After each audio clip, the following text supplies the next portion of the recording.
University of Kentucky, located in the vibrant city of Lexington, Kentucky, is home to over 30,000 students of all races, ethnicities, and nationality. It's often seen as a diverse and pleasant campus. However, in recent years there has been a controversy, not just here at University of Kentucky, but across the country at many college campuses, surrounding what should be done with items, names, and other legacy items that have ties to racism and racist individuals from our country's past. This question has taken center stage at University of Kentucky because of a mural located in Memorial Hall painted by Anne Rice O'Hanlon, a famed artist of her time. This mural tells the history of Kentucky and has attracted criticism due to its interpretation of African American slaves, with some individuals calling for the removal of this mural completely due to its racist undertones, such as slaves picking tobacco and being forced to dance for their masters, while others, such as Wendell Berry, a distant relative of Anne Rice O'Hanlon and a distinguished alumni of University of Kentucky, saying this mural must remain the same, as changing it would not only be a form of censorship and suppression of free speech, but would also be an attempt to ignore, or even worse, attempt to hide the history of our country.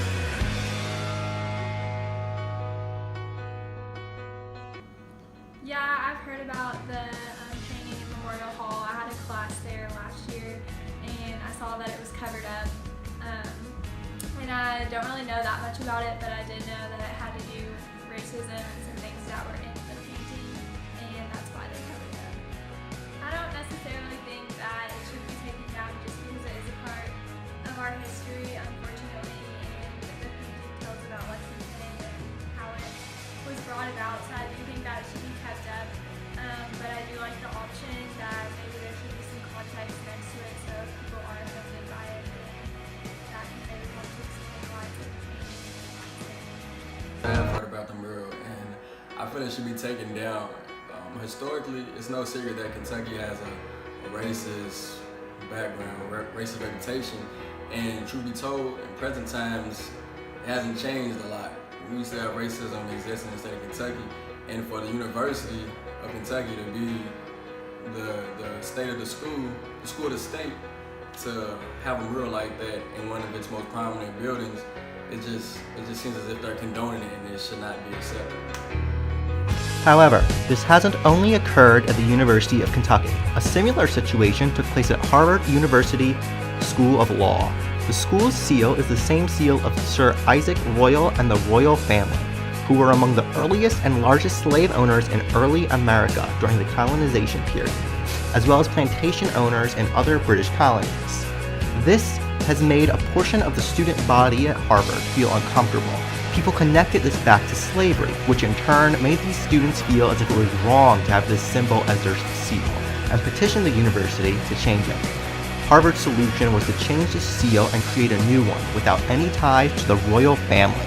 However, this was met with backlash from many prominent individuals, one of whom is Daniel Colquitt, a law professor, historian, and former dean of the Boston College of Law.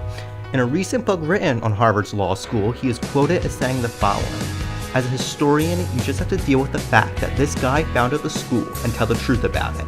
To change this is to act like they didn't happen, and that's a mistake." We asked UK students their thoughts on the mural and what should be done with it. Alright, tell me a little bit about UGP.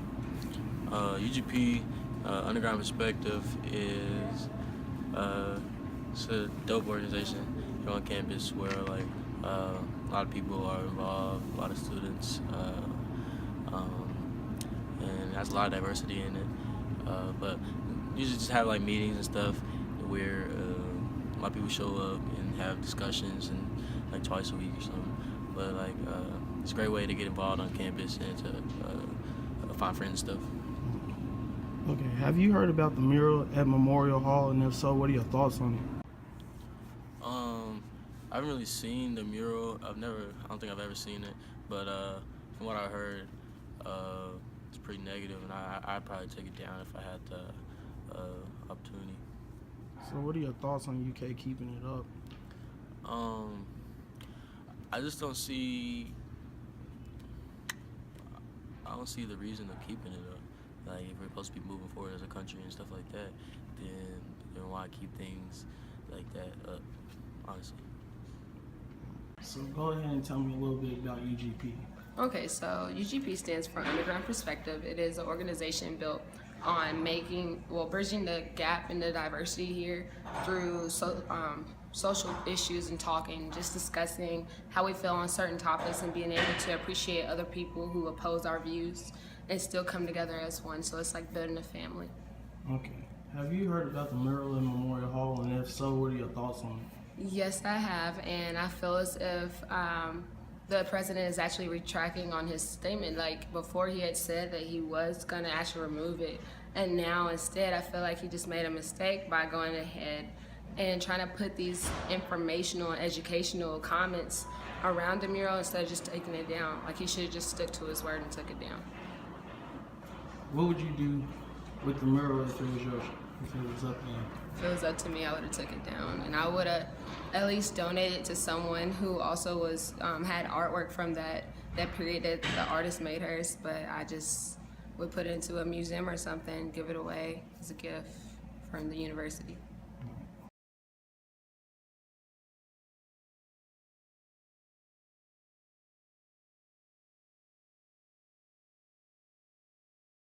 We're unveiling the mural this week. It's been covered for several months. We triggered a conversation campus-wide and throughout our community. And through that conversation, broad-based recommendations, faculty, students, community members, we see a path forward. The mural as it stands alone projects an image that many find offensive. Although I don't think the artist intended this, I had students who pulled me aside and pointed to the art and shared, my ancestors were slaves. And it was a time of brutality and exploitation and sexual assault. And, I think that the story is incomplete. And the responsibility of the university is to take into consideration when there's large numbers of people that have a specific reaction to something, to consider that and to respond to that. And I think that's what the university has done. While there have been concerns about the mural over the years, I am happy that the president listened to the group of students, opened up a conversation, and had a dialogue. They ask us to think anew, and that's what is refreshing about generations of students. And it reminds us of our responsibility not only to listen, but to respond. And now we have the opportunity to try to put the mural in context. Who made it? What is it doing?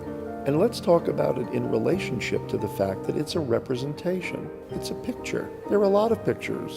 Benign, provocative, and your provocation might be somebody else's benign. It served as a screen for projecting all sorts of ideas onto, and those have been happening under the surface. We need to bring those to the surface and to have the conversations out in the open. There's lots of issues that one could discuss about things that are depicted in the mural, but rather than try and hide them or ignore them, it's an opportunity to talk about them and use these events from our past to help inform and shape our future and our current generation. So it's not our job to change history.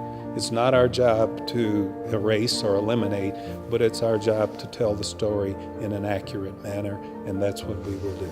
Art can present itself, and audiences can be receptive. Right after that initial reception is a whole other layer of opportunity for information. So who made it? Why did they make it? Is it like their other work? What were the issues or constraints around making it? What we have is a much broader context. That's now a different opportunity that we have, and so I'm kind of excited about how we do that, how we unveil it, what we say about it, and then commissioning other art to maybe be in the same vicinity with it. Specifically, other work that is generated by non-white people and can allow non-white people to represent themselves. Because the mural is a representation by a white person of black people, white people, and Native people here in Kentucky. It's a historical object. It represents more about the time it was created in rather than the objective reality of the history of Kentucky. And so we need somebody else's reality to be reflected in art. Not correct it, not overly make up for it in some way, but to start a bigger conversation about these things.